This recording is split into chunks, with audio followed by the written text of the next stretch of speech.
विश्व हिंदू परिषद, बजरंग दल, इसमें बीजेपी के लोग शामिल हैं। तो इन लोगों ने मुझे बहुत ही बुरी तरीके से वहाँ पे धमकाया और बोला कि गोली मारने की मुझे धमकी भी दी, और इवन चाहे जहाँ मिले, चाहे जैसे मिले, इसको मार दो, इस तरह की जहाँ मिले कपड़े उतार कर इसको मारो, और इसको चाहे जहाँ पे हो इसको घर में घुस के मारो। मेरे घर के आसपास में गुंडे भेजे जा रहे हैं और मेरी फैमिली बिल्कुल बुरी तरह डरी हुई है। देश की सच्चाई सच छुपने नहीं देंगे। नमस्कार दोस्तों, जय भीम, नमो बुद्धाय, जय ओबीसी, जय संविधान। आज हम सब लोग ओबीसी महासभा के नेतृत्व में देश में चल रहे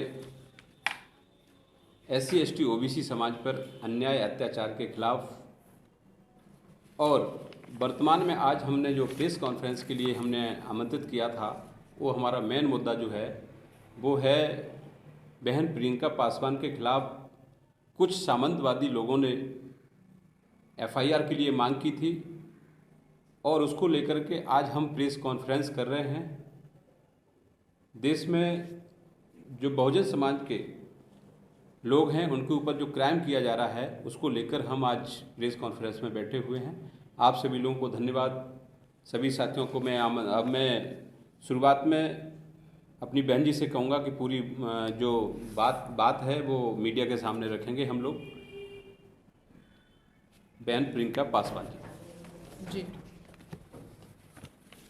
जय भीम, जय भारत, जय संविधान। साथियों, अभी हाल में ही स्वरूपानंद सरस्वती जी की डेथ हुई है।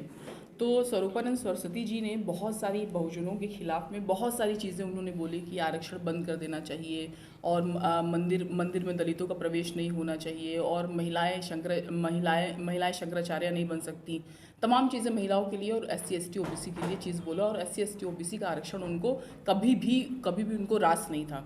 तो हालांकि ये मुझे पहले से पता था कि ये उनके खिलाफ हैं, SC ST OBC महिलाओं के खिलाफ ये रहे हैं।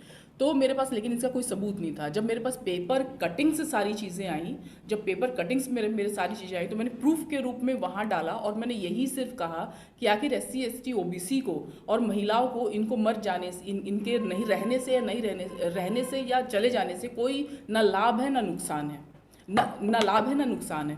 अब ये चीज़ें कहीं, और नो डाउट मैं SC ST OBC से और महिला हूँ, और वो भी दलित, इससे बिलोंग करती हूँ, तो मेरा गुस्सा जायज़ था। तो जो चीज़ें थी मैंने यही कहा कि ठीक है, कोई फ़ायदा नहीं था इनका रहने और नहीं रहने से। अब तब इतना ही मैंने पोस्ट किया। उसके बाद में पूरा ही उनके जो जहाँ से वो थे शिवनी से, वहाँ से पूरे लोग गालियां देने लगे, धमकी देने लगे, और कई लोगों ने जान से मारने की धमकी दी, जिसमें 4 लोगों ने जो विश्व हिंदू परिषद, बजरंग दल, इसमें बीजेपी के लोग शामिल हैं। तो इन लोगों ने मुझे बहुत ही बुरी तरीके से वहाँ पे धमकाया और बोला कि गोली मारने की मुझे धमकी भी दी, और इवन चाहे जहाँ मिले, चाहे जैसे मिले, इसको मार दो, इस तरह की धमकी दी।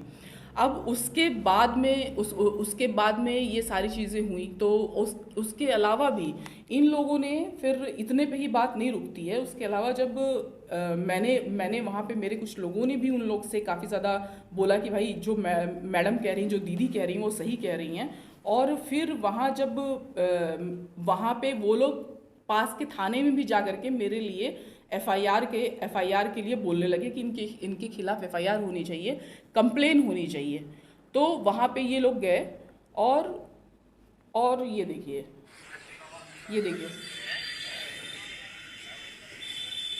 वहाँ पे मेरे लिए हाय हाय और प्रियंका पासवान मुर्दाबाद के नारे भी लगाए, और वहाँ पे इन लोगों ने कंप्लेन दर्ज किया कि इस महिला के खिलाफ में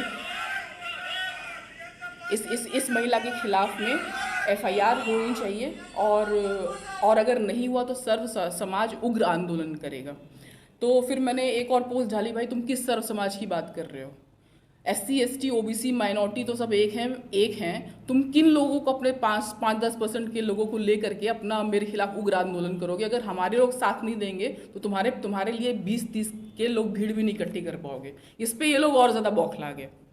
अब यहाँ जब ये सारी चीज़ें हुई, देन आफ्टरवर्ड्स मैंने अब देखिए, जैसे इन लोगों ने मुझे धमकी दिया, सारी चीज़ें की। अब इन लोग को मैंने सिर्फ ये एक पोस्ट किया था FB पे, नॉर्मल सा पोस्ट था, और ये लोग बोले इनकी भावनाएं आहत हो रही हैं। तो मैं सिर्फ ये पूछना चाहती हूँ कि इन लोग की भावनाएं इतनी जरा सी बात पे आहत हो जाती हैं, और तुम हमारी महिलाओं को उठा के रेप कर देते हो, और उसके बाद उनका इतनी बुरी तरह रेप कर देते हो, और उनको रात के अंधेरे में मार देते हो। पुलिस प्रशासन के द्वारा वहाँ पे उन लोग को तेल छिड़क के जला दिया जाता है। तुम्हारी आत्मा शरीर सब नोच लेते हो, तो हमारी भावनाएं का तो कोई फर्क ही नहीं पड़ता। तुम लोग तो हमें मार दिए जाते, तब हम लोग की भावनाओं का तुम लोग सोचते नहीं हो। और मैं ये भी मानती हूँ कि जो ये शंकराचार्य थे, जिन जिन मुद्दों पे इन्होंने बोला कि चाहे वो दलितों का मंदिर में प्रवेश के लिए हो, या महिलाएं शंकराचार्य नहीं बन सकती, उनको पढ़ने का कोई अधिकार नहीं है, या आरक्षण SC ST OBC आरक्षण विरोधी थे। अगर हमारे बीच से कोई भी इंसान उस वक्त खड़ा हुआ होता उसमें कि ये शंकराचार्य क्यों बोल रहे हैं, तो मुझे लगता है कि बाकी जो आजकल अत्याचार हो रहे हैं हम दलित महिलाओं पे, या SC ST OBC पे अत्याचार हो रहे हैं, ये सब थमता।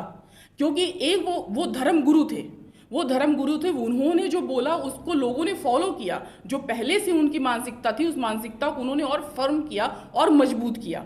तो ये जब इस तरह के लोगों के खिलाफ अगर हम लोग नहीं बोलेंगे, अभी एक ना जाने एक और बाबा कोई आया है जो सीधा सीधा बोलता है तुम अछूत हो, तुम दूर रहो। मध्य प्रदेश का एक और बाबा आया हुआ है, तो वो अब बताइए उसके खिलाफ अगर कोई कंप्लेन नहीं करेगा, तो यही सारी मानसिकता उनकी फिर से मजबूत होगी, और फिर यही सारे हमारे लोगों पर अत्याचार ये लोग करेंगे। अब इन लोगों ने मुझे क्या कहा, मुझे कहा कि इस महिला को गोली मार देनी चाहिए, जहाँ मिले कपड़े उतार कर इसको मारो, और इसको चाहे जहाँ पे हो इसको घर में घुस के मारो। मेरे घर के आसपास में गुंडे भेजे जा रहे हैं, और मेरी फैमिली बिल्कुल बुरी तरह डरी हुई है कि कल को कुछ हो जाता है तो मेरा छोटा सा बच्चा है। अब मैं इस चीज़ पे इसलिए ज़्यादा डर रही हूँ कि ऐसे बुरे मानसिकता वाले, ऐसे घिनौने मानसिकता वाले, जो फूलन देवी जो थी वो MP थी, उनके MP बंगले में घुस के मार दिया गया, तो मेरी क्या बिसात है, मेरी क्या औकात है। अब ये बताइए, ये विश्व हिंदू परिषद है, इसमें बजरंग दल वाले हैं, ये लोग कितने ज़्यादा कट्टर होते हैं, और ये अपनी ही पहले तो इनको चाहिए कि ये वोट के लिए हम लोग चुनावी हिंदू हैं, बाकी हिंदू हम लोग नहीं हैं।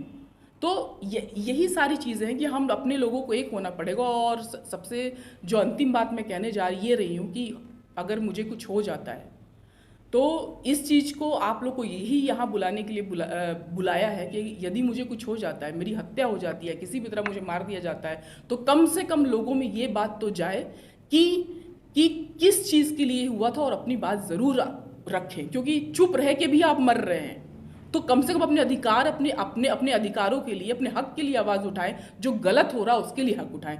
एक प्रियंका पासवान मर जाएगी तो ना जाने कितने जन्म लेंगी। बस मुझे यही कहना है। जय भीम, जय भारत, जय संविधान।